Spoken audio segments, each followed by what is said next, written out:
All right, so we're in Romans. We're going to read verses 12 through 22, and this is my version. So a little bit different, same essence. So just like when the first guy, Adam, went against God, right there in the Garden of Eden, sin came into the world like a late frost, killing annuals planted before Memorial Day. I fell into that trap once. Don't do it. And along with sin came death, sure as mud season follows winter. From that day on, death spread to every last one of us because we all sinned. Like how one bad decision on the farm can affect a whole family for generations. Now, sin was already hanging around the world before God gave the law through Moses. But without a clear law, folks weren't charged with breaking it the same way. Still, death kept right on reigning from Adam's time all the way to Moses, even over people who didn't sin by directly breaking a command like Adam did. Adam was a pattern, a real type, the one who was coming later, the type of the one who was coming later, which we know is Christ. But here's the thing, neighbors, and this is a big one. God's free gift isn't anything like the one trespass. If many died because of the wrongdoing of that one man, Adam, how much more is God's grace overflowing through the grace of that one man, Jesus Christ? The gift has come pouring down like sap in a good sugar season, abundant for the many. And it's not just a matter of sin versus one gift. The judgment that came from one trespass brought condemnation for all. Now, the word condemnation there refers to both the verdict of being guilty and then the punishment. Okay, that's the full breadth when the Bible talks about condemnation. It's being declared guilty, and then it includes the punishment that's coming.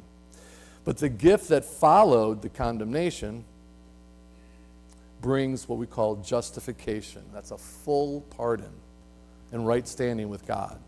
You see, if death reigned like a hard winter because of one man's trespass, how much more will those who receive God's overflowing grace and the gift of righteousness reigns in life through the one man, Jesus Christ? So, then, just as one trespass led to condemnation for all people, so also one act of righteousness leads to justification, that is, being declared not guilty, and life for all people.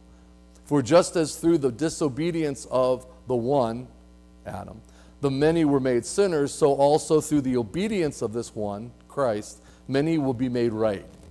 Now the law came in alongside so that trespass might increase, but where sin increased, grace increased all the more. Like how the deeper the snow, the sweeter the sugaring. That I've been told. And when spring finally breaks through. So that just as sin ruled and led to death, grace is now in charge and leads to a righteousness and eternal life through Jesus Christ, our Lord. Now, even though I Vermontized that a little bit, it's still very confusing. I get very confused by all this stuff. Because sin. So, it's really interesting. Sin isn't like, I was like growing up and I remember being told that sins are all the naughty things you do. And it's like, well, technically, those are sins, but there's an underlining thing going on, right? I think I may have mentioned on a few occasions that growing up, I was a very good boy. Have I mentioned once, twice? A lot. Okay. All right. Teachers liked me. But I still wanted what I wanted, right? I mean, kids, when you go to school. Now, some of you are probably good students. Others of you may not be. I wasn't a great student. But teachers love me. But I didn't want to learn a whole lot. I would rather play and goof off. That's what I like to do most. But I was smart enough not to be too obvious. So I oftentimes would sit in the front at first. When they say, sit down where you want, I would go to the front. And I would sit very properly. and I'd be very good. So later they'd say, okay, Mike, you're going to switch with Joey, who is the devil. Joey comes to the front, I go to the back, bingo. I'm where I really wanted to be. Now I'm goofing off. Teacher yells at the other kid because Mike doesn't do that. Because I look like,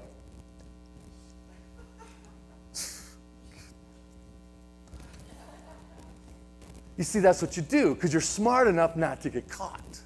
You see, you're smart enough because you're, the kids that cannot help themselves, they're like, blah, blah, blah, and they're just like all over the place, I mean, they could be very bright, very intelligent. I mean, they're probably a lot smarter than I was, but I was street smart. I knew how to lay low. And I knew how, because the teachers didn't think I was that bright because I wasn't that good of a student. But I knew. See, I just didn't apply myself, right? Because there was something in me that wanted to get what I wanted. As I started getting older, I think I may have mentioned to you before too that I was kind of like I was a good athlete, as a kid. I grew up, I was pretty athletic. So when we had gym class or when we were at recess and we had to divide up, especially gym class, I was always one of the first ones to be picked. Because I was, athletic. I was good. But then they said, Mike, you be captain. And I was like, I didn't want to be captain. Why didn't I want to be captain? Anybody have an idea? My daughter knows the answer. What do you think?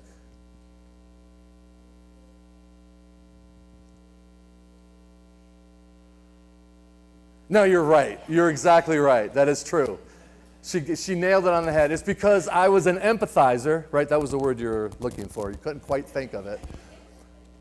And I knew what it was like to be one of those kids, not athletically, but I remember academically, like if they had a math team, nobody was picking me to be on the math team because I was still like in 10th grade, like 22, 20, math was not my subject. But in sports and in gym class, and we would say, okay, Mike, you be it. And so, it'd be me and Tom was over there, and he's an athletic guy too, and Tom got the first pick. And Tom said, okay, Bubba. And Bubba was like in the 5th grade. And Bubba was like 5'5" and 4'5" wide. He had about a size 18 neck.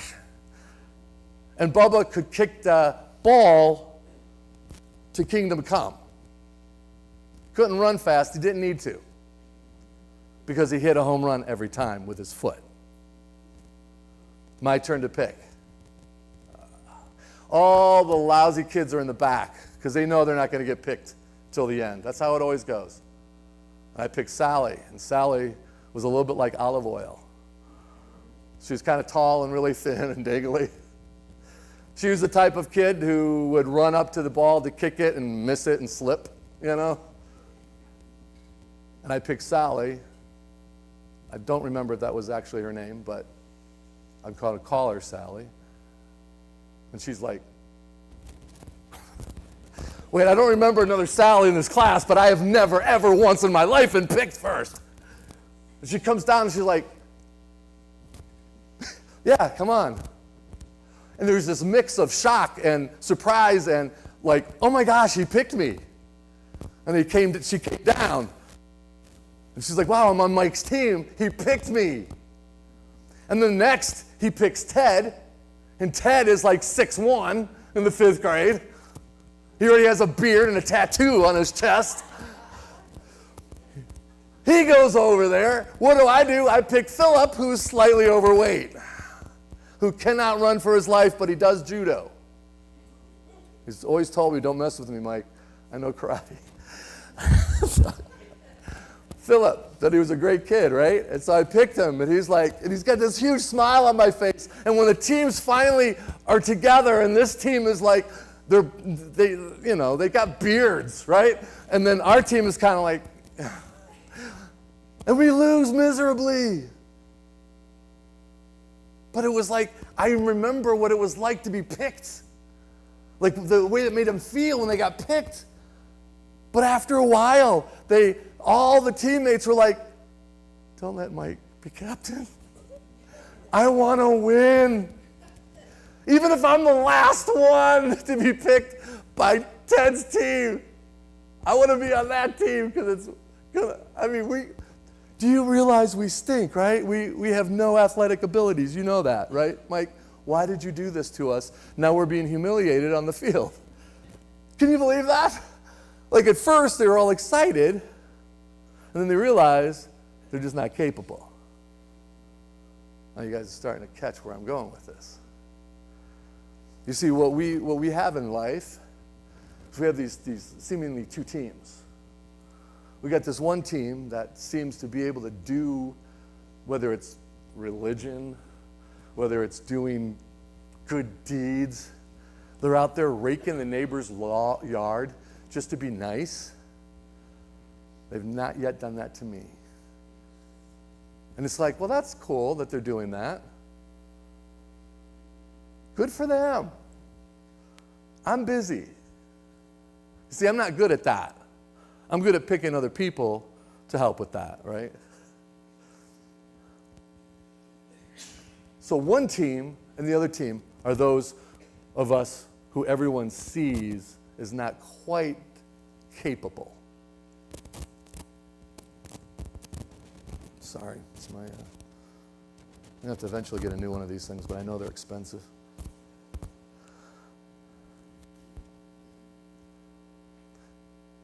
What Paul's trying to explain to us is that even though some of us, the things that we deal with in life are hard. Some of us are prone to addictions. It's kind of like one of those viruses, like what they call a lentivirus that stays kind of in the body but is not activated. And then something happens, and for some people, maybe they get in an accident and they start taking some kind of pain pill. For other people, they just experimented as a kid, and all of a sudden that virus, that addiction is activated, and now they're hooked. And it's like a lifelong battle. For other people, maybe they get hooked on something, but they don't have the virus. They don't have that addiction disorder. It's like a mental health issue, right?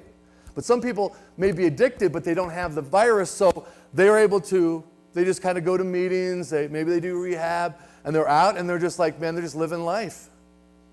And some of them get a little bit judgy on those who gone through rehab like 10 times. And they're just like, well, you just need to want it more, man. Why don't you just want it more? I know, I was there, believe me. I was there. You ever been to a church where Christians were telling you how good you should be? Because they know, because believe me, I've been a Christian a long time, and I know how hard it is, but you have no excuse. Look at me. I'm doggone good at it. You never heard that from me, right? Because I'm not great at it. But the thing is, it's not about trying to be good. Listen, I want all of us to be clean and sober, right? I want all of us to experience healing in our lives and our minds. I want that for everybody, and I believe God can provide those things for us. Ultimately, obviously, we're all going to pass, right, from this life to the next. So it's much more about your spiritual health than your physical health. But physical health is important, and God knows that, right? Mental health is important. God knows that. But sometimes in life, as we start to compare ourselves because we're not feeling good about ourselves, and so we look at that other team and we're like, well, at least I'm not on that team. At least I'm not one of them. And Paul's trying to help us understand, listen, we're all in the same situation. We all have sin. Some of us just look better than others. Some of us are better students. Some of us can sit still. I was able to do that. I was able to sit still, and the teacher was like, wow, that's a good boy. My brother couldn't. He was one of those that would do a few laps around the class just to warm up. He was, I guess he would be considered ADHD. This is way back before they had that terminology. He was just hyper. But way smarter than me. Well, at least in math. I don't want to give him too much credit, but. Engineer. Very successful. Great kids. Whatever. Big house. I don't care. And I look and I honest to God, I was walking paradise yesterday. I just have so much to be grateful for, right? I got this great family, and I have a great family. And I'm so in love with my family, so in love with what God is doing in my life, right? And I think I don't really deserve that. Not because I wasn't good as a kid, or not because I didn't try to be good. It's because, God, I know my heart. You guys don't know my heart. You know part of me, and some of you know a little more than others do. The longer you get to know, the more you spend time with me, the more you get to know me, the less you might want to come to church. I hope that's not true, but I know that that's why a lot of people that I've talked to in the past about like coming to church or getting involved, it's kind of like, I don't either want them to know who I am, or I don't know if I really want to know who they are. I kind of just like showing up, coming in, everybody's nice, they smile, they talk to me, I leave. Come back the next week. Oh, hey! It's kind of like Norm and Cheers, back in the day. Oh, hey, hey, woo, yeah. And then you leave. Yeah, yes. All right, next week. Maybe we'll do it again. It was a great time. We had a great time at church. But that's just where I want to leave it. Because then someone's going to notice that I can't kick the ball. I'm just really not good at it. I mean, I've tried to kick it, and, unless it's one of those huge ones, like Walmart. I can kick that one. Not very far, but I can kick it. Or it just bounces off my face. One of the two, right? Because it's big. But they're going to notice that I'm not good at this thing called faith. I'm not good at church. I'm not good at religion. I'm not good at Any of you remember what the term religion comes from, the Latin? Good. Religion is two words, or come from the Latin. It's religare, which was a ligament, reattached. So religion is actually two words coming together, means it's being reattached. So the idea is you're supposed to be good. Religion means you're being reattached to God. What religion has become is a detachment, just the opposite. Because people get in there and we mess it up. We make it about us. We make it about power. We make it about money. We make it about being good or bad. And who's going to determine who's good or bad? I'm your pastor, ordained by God. So yes, it'll be me. Come and be blessed or cursed, depending. If you drop an extra 10 in there, it's not going to hurt. No, I'm joking. Though it has to be more than just that.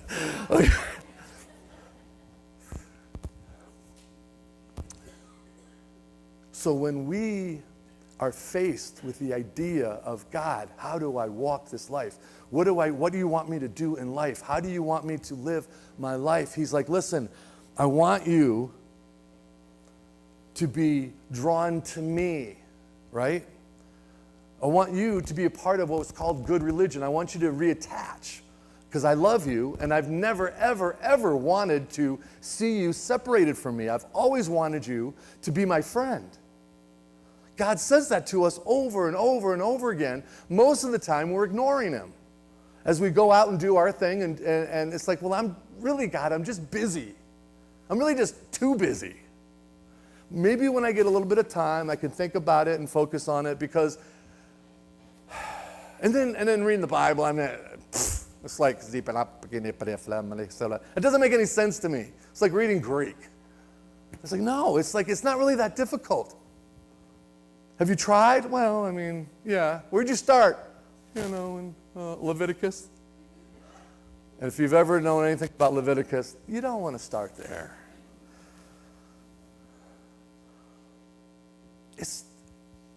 We make it way more complicated than it needs to be. Because that's the way our brains think, because we are in what's called sin. Now, sin is a Greek word, it's armatia. And the concept is, all it means basically is you're kind of, there's like a target, right? And and you guys ever do archery? Bow and arrow? Yeah. You ever do the old ones that you got like in elementary school or junior high where there was no pulleys? There's just the old guys, and it's like, ooh, that's dangerous, Because we're trying to pull it back and we're just like, and then it's like hits our, man, it hurts. Dude, I'm talking about archery, bro. And you pull it back and you're trying to hit this target and then someone comes up, and it's like how are they hitting that? They make it look so easy. And so we look at those situations in our lives and we're like, okay, God, I think I'm really good at it. I feel like I'm really, because the pastor told me I should read the Bible, check. All right. I prayed, check. Came to church, big check. I gave, what? Yeah, I gave money. Oh, snap. I am just there, I am hitting all cylinders. And I'm just feeling so good, man. I'm just like, ding. And God whispers something in my ear. And I'm like, wait, what? Something about someone else and how I need to love them. It's like, hold on. I'm doing everything here, okay? I don't see them doing anything. I don't know what you want, God, but I'm just hitting my stride. Don't trip me up with that.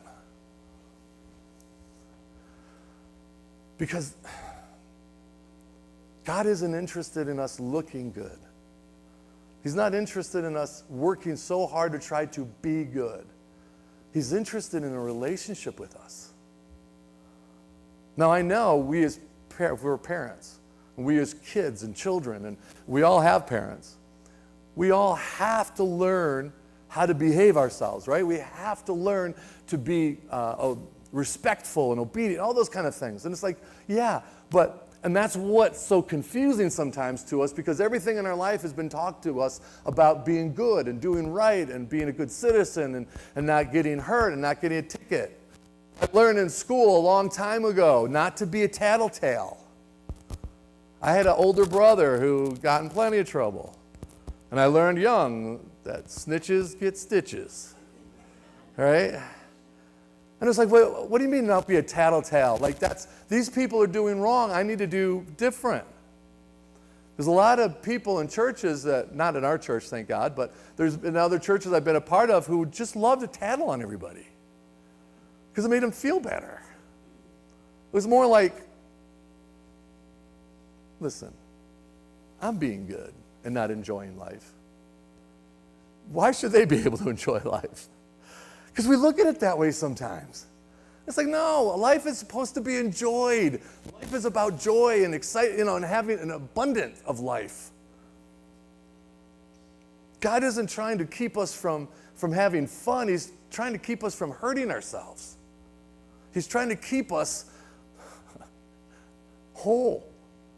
And there's things that can lead. So sometimes people go out and they have a different idea of what fun is. And some people can do that and some people can't. It's like God isn't, he's just like, we're all wired differently. So we have to be cautious of all those things, not because it makes us more righteous or unrighteous. It means it just moves us away from God. You all remember what happened with Adam. And Paul mentions it with this sin Adam, the sin of Adam, right? Adam and Eve. Adam was created first according to the narrative there in Genesis, right? And God tells him, he says, listen, there's this garden. Everything is beautiful, right? Everything is, it's just like there are no bugs, no mosquitoes. The mosquitoes were giving blood instead of taking it. No, it was just this beautiful, like no killings, no wild, everything was just tame and beautiful and the garden lush and everything else. He said, listen, everything, it's all free game, baby. Just, you can eat the grass even if you want.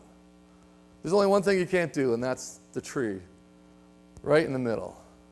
The one that has the spotlight on it, with all the dangling fruit that looks so delicious. Don't touch that one.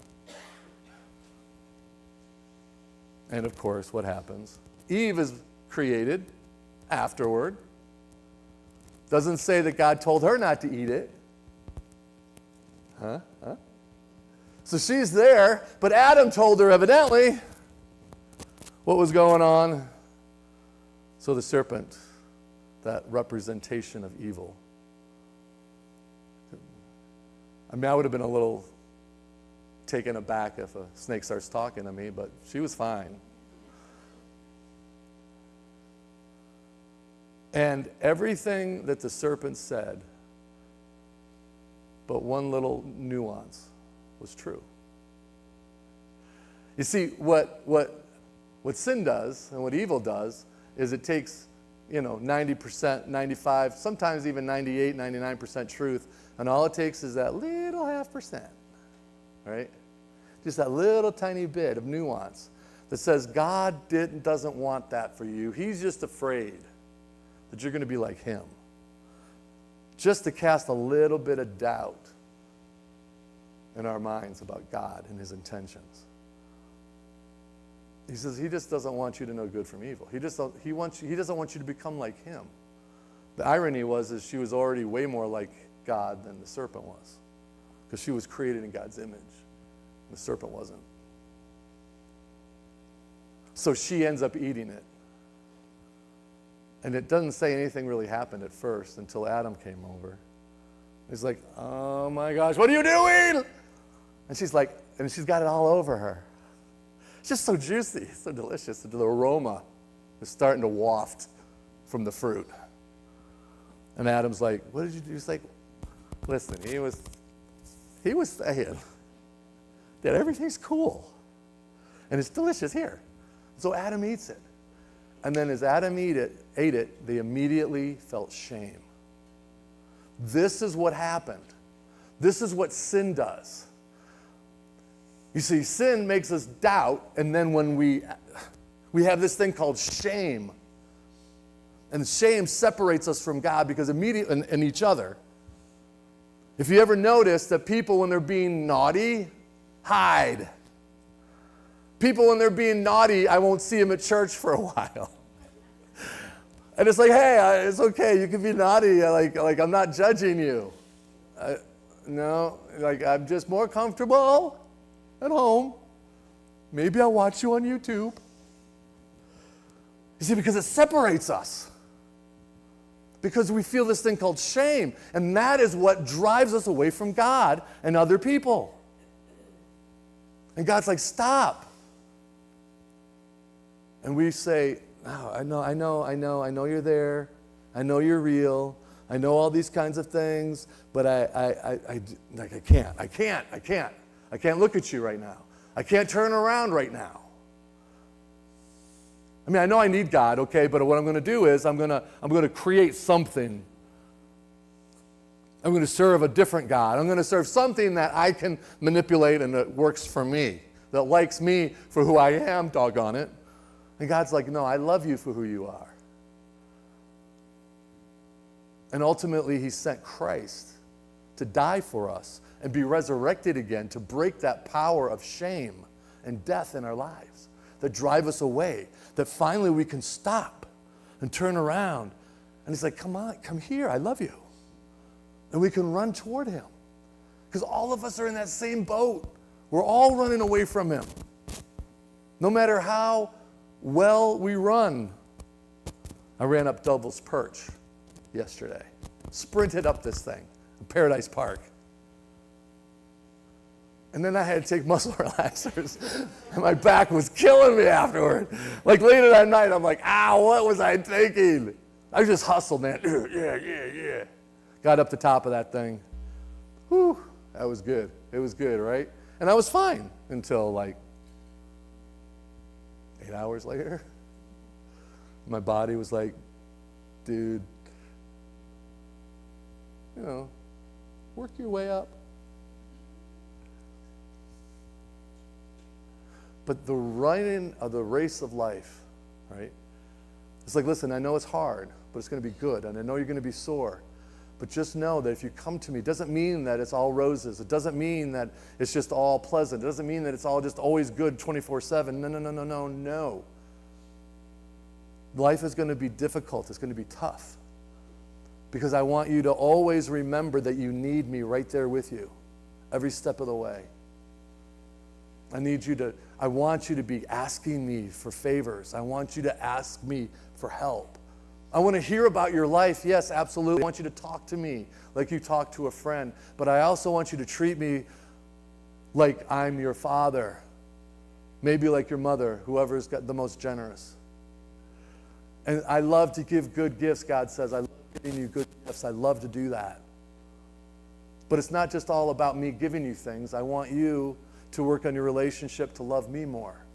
And so this is what our life is. And all of us is a little bit slightly different. It's nuanced. But all of us are just in that same boat. We don't have the right to judge other people. We don't have the right to look down our noses at people. We're supposed to love them. And it doesn't mean we agree with everybody. It doesn't mean we even like what they're doing and we believe what they're doing is wrong. Absolutely. But it doesn't change the fact that we love them. And we want what's best for them. And sometimes what's best for them is truth. But just speak it in love.